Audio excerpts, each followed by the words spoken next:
বন্ধুরা, মধ্যপ্রাচ্যের যুদ্ধের এমন এক ভয়ানক মোড়ে আজ আমরা এসে দাঁড়িয়েছি যেখানে আর মাত্র একটা ভুল আর পৃথিবীর মানচিত্র থেকে হয়তো একটা আস্ত অঞ্চল চিরতরে মুছে যেতে পারে।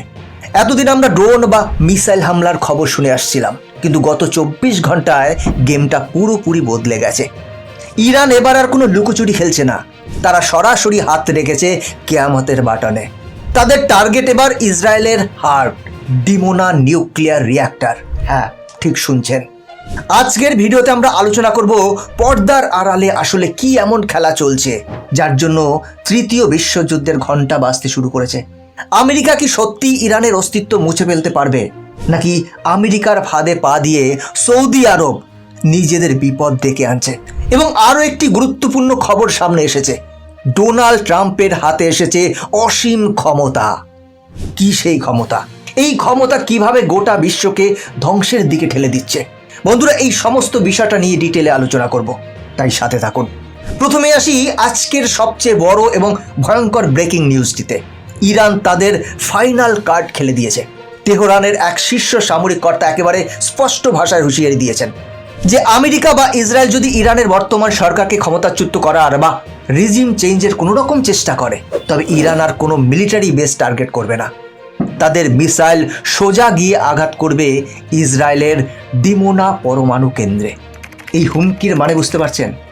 ডিমোনা হলো ইসরায়েলের পরমাণু কর্মসূচির একেবারে কেন্দ্রবিন্দু, যেখানে প্রচুর পরিমাণে ইউরেনিয়াম আর তেজস্ক্রিয় পদার্থ মজুত রয়েছে।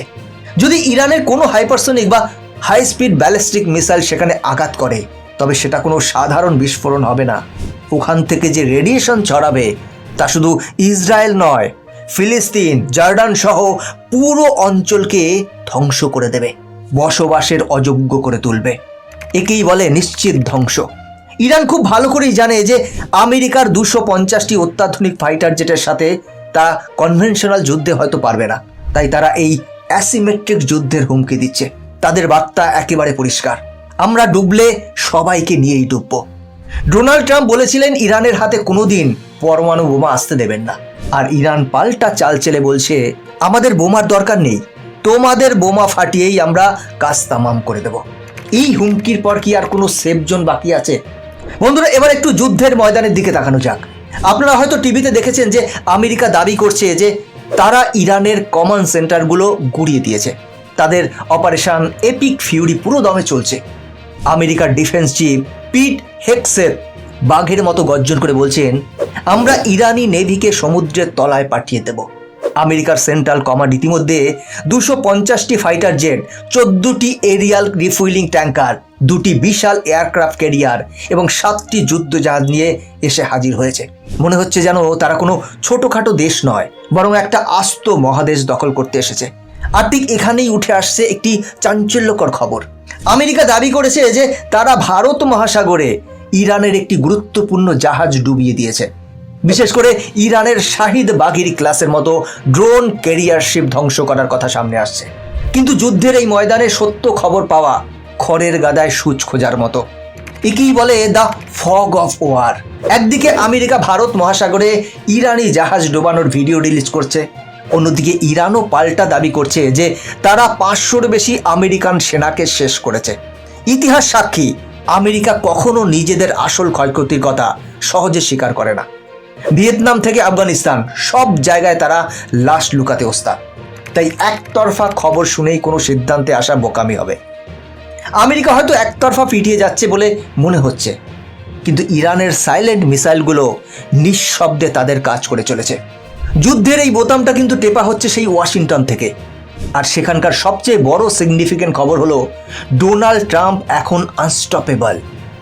আমেরিকার সেনেটে একটি রেজলিউশন আনা হয়েছিল যাতে ট্রাম্পের যুদ্ধ ক্ষমতা বা ওয়ার পাওয়ার্স কমানো যায়। উদ্দেশ্য ছিল তিনি যেন কংগ্রেসের অনুমতি ছাড়া যখন তখন ইরানে হামলা করতে না পারে। কিন্তু ফলাফল কি হলো? সেই প্রস্তাব খুব বাজেভাবে হেরে গেছে। এর সোজা মানে হলো ট্রাম্পের হাতে এখন একটা ব্ল্যাঙ্ক চেক চলে এসেছে। তিনি চাইলেই কাল সকালেই ইরানের উপর কার্পেট বম্বিং শুরু করতে পারেন। তাকে আইনিভাবে আটকানোর কেউ আর নেই। রিপাবলিকানরা একে নিজেদের বিজয় হিসেবে দেখলেও ডেমোক্র্যাটরা বুঝতে পারছেন যে আমেরিকা একটা দীর্ঘস্থায়ী যুদ্ধের চোরাবালিতে ফেসে যাচ্ছে। কোনো জবাবদিহিতা বা দীর্ঘমেয়াদী এক্সিট প্ল্যান ছাড়া একটা সুপার পাওয়ার যখন এভাবে ধ্বংসলীলায় মাতে, তখন তা শুধু রক্তপাতই ডেকে আনে।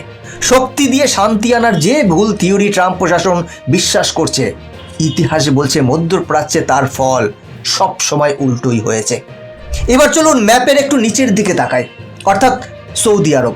সৌদি আরব এখন এই যুদ্ধের সবচেয়ে বড় জাতাকলে আটকে গেছে।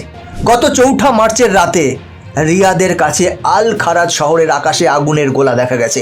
সৌদির ডিফেন্স মিনিস্ট্রি দাবি করছে তারা 3টি ইরানি ক্রুজ মিসাইলকে মাঝ আকাশেই ধ্বংস করেছে। এখন প্রশ্ন হলো, এই মিসাইলগুলো কোথায় যাচ্ছিল?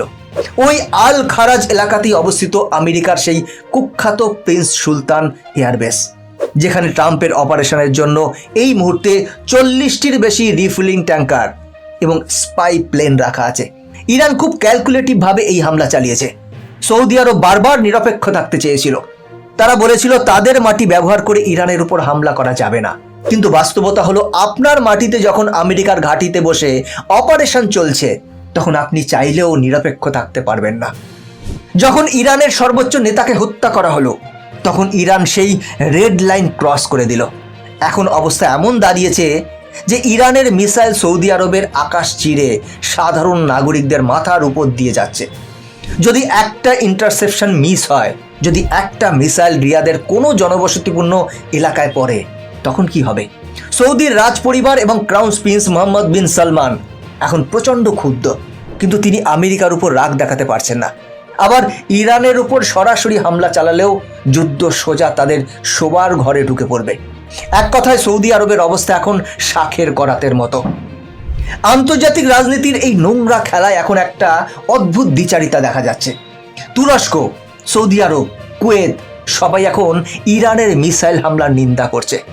তুর্কির পররাষ্ট্রমন্ত্রী ইরানকে ফোন করে বলছেন দয়া করে যুদ্ধ না ছড়াতে, কিন্তু যখন ওমানের মধ্যস্থতায় ইরান আলোচনার টেবিলে বসতে রাজি ছিল, আর ঠিক তারপরেই আমেরিকা প্রথম হামলা চালালো, তখন কিন্তু এই তুরস্ক বা সৌদি আরবের কেউ ট্রাম্পের চোখের দিকে তাকিয়ে বলার সাহস পায়নি যে মিস্টার প্রেসিডেন্ট, আপনি ভুল করছেন, আলোচনার সুযোগ নষ্ট করবেন না। আমেরিকার বিরুদ্ধে কথা বলার মুরদ এদের কারণ নেই। আর এখন ইরান যখন পাল্টা মার দিচ্ছে, তখন সবাই শান্তির বুলি আওড়াচ্ছে। আসলে ইরান আজ দেওয়ালে পিঠ থেকে যাওয়া একটা লড়াকু বাঘের মতো, যার হারানোর আর কিছু অবশিষ্ট নেই। আর ইরান কেন বারবার এই রিজিম চেঞ্জের কথা বলছে জানেন? কারণ আমেরিকা ও ইসরায়েল শুধু বাইরে থেকে বোমা মারছে না, তারা ইরানের ভেতরে বিভিন্ন অ্যান্টি গভর্নমেন্ট গ্রুপকে অস্ত্র দিয়ে সাহায্য করছে। তারা গৃহযুদ্ধ বাজানোর ছক করছে। একেই বলে 5th কলাম স্ট্র্যাটেজি, মানে বাইরের শত্রুর সাথে সাথে ঘরের শত্রু দিয়েও আক্রমণ করা। ইরান জানে এখনই শক্ত হাতে জবাব না দিলে তাদের দেশটা ইরাক বা লিবিয়ার মতো টুকরো টুকরো হয়ে যাবে। সবশেষে বলি, আমরা এমন এক সময় পার করছি যখন যে কোনো দিন সকালে উঠে হয়তো আমরা শুনবো তেলের দাম $200 পার হয়ে গেছে, কিংবা মধ্যপ্রাচ্যের কোনো দেশ ম্যাপ থেকে চিরতরে মুছে গেছে। ইরানের এই নিউক্লিয়ার খেলা কি সত্যিই কোনো কাজে আসবে, নাকি ডোনাল্ড ট্রাম্পকে আরও বড় কোনো হামলার অজুহাত পাইয়ে দেবে? ডিমোনায় সত্যি একটা মিসাইল পড়লে তার তেজস্ক্রিয়তা কিন্তু ধর্ম বা বর্ডার দেখে ছড়াবে না। আমরা সবাই সেই বিষাক্ত গ্যাসের শিকার হব। পরিস্থিতি অত্যন্ত জটিল এবং প্রতি মুহূর্তে পাল্টাচ্ছে। আপনাদের কি মনে হয়, ইরান কি সত্যি ইসরায়েলের ডিমোনায় হামলা করার সাহস দেখাবে? আপনার মতামত কমেন্ট করে জানাবেন। বন্ধুরা, আজকের ভিডিও এখানেই শেষ করছি। এরকম ইনফরমেটিভ ভিডিও দেখার জন্য চ্যানেলটিকে সাবস্ক্রাইব করে বেল আইকনটি প্রেস করে রাখুন। দেখা হচ্ছে পরবর্তী ভিডিওতে। ভালো থাকবেন, সাথে থাকবেন।